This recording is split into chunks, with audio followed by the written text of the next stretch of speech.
MLA zik Kalyani saha raini pirlai mungo kebeng boddol yakarwi BJP boddol bai gwdal phaimani kwbang no nukjak tongkha Teliamura bidhan sabha amchai hastini dalbidal thaini logi Teliamura bidhan sabha kendroni joto booth rogo BJP boddol bai gwdal phaimani nukjakha phasani sanja jora Teliamura puro porishadni 12 nong ward bai khopjak 48 nong booth sangkha jakmani kaisa sabha CPIM te Congress boddol yakarwi BJP boddol bai gwdal phaikha kwbang lukurok asani sabha 27 nukhungni 68 jona voters MLA Kalyani saha raini yakrwi BJP boddol bai gwdal phaikha kebeng boddol yakarwi boddol bai gwdal phainai rokno bharatiya janata party ni bana bai lamsogoi naharka MLA Kalyani saha rai sabka sat sabka bikas te hodani joto lukurokno sebrinani bagai samung khlai tongkha mantri bokrok Narendra Modi ni hapang aboni logi jotoi thansa angai hasteni mantri okra Dr. Manik saha je imang nukmani kaisa nachatok pra sanamnai a imang no soi khlanya bagai joto no thansa angai samung khlani nangnai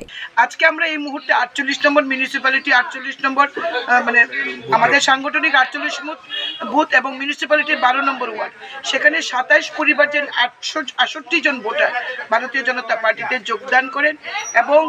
Bharat বিকশিত যাত্রা সংকল্প যাত্রায় তারাও শামিল হতে যায় সেই ইচ্ছা তারা প্রকাশ করেছেন তারাও চাইছেন এই রাষ্ট্র নির্মাণে তাদের একটা ভূমিকা থাকুক তাই দেশের প্রধানমন্ত্রী মোদিজিকে পুনরায় প্রধানমন্ত্রী করার লক্ষ্যে তারাও আমাদের সঙ্গে জয়েন করেছেন এবং আমাদের পরিবার বাড়ছে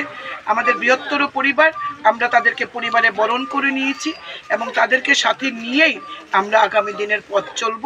এবং তাদেরকে আমরা স্বাগত জানিয়েছি তারা আমাদের সুখে দুঃখে থাকবে আমরা তাদের সুখে দুঃখে থাকব আমরা চাই এক ত্রিপুরা শ্রেষ্ঠ ত্রিপুরা হোক মোদিজির নেতৃত্বে প্রফেসর ডক্টর মানিক সাহাজির নেতৃত্বে Ashala kebeng boddol yakarwi BJP boddol bai gwdal phainai rokno bana bai khlai lamsogoi naharka MLA zikni logi tebu kubini naikolai rokbo Bureau Report Kokhara।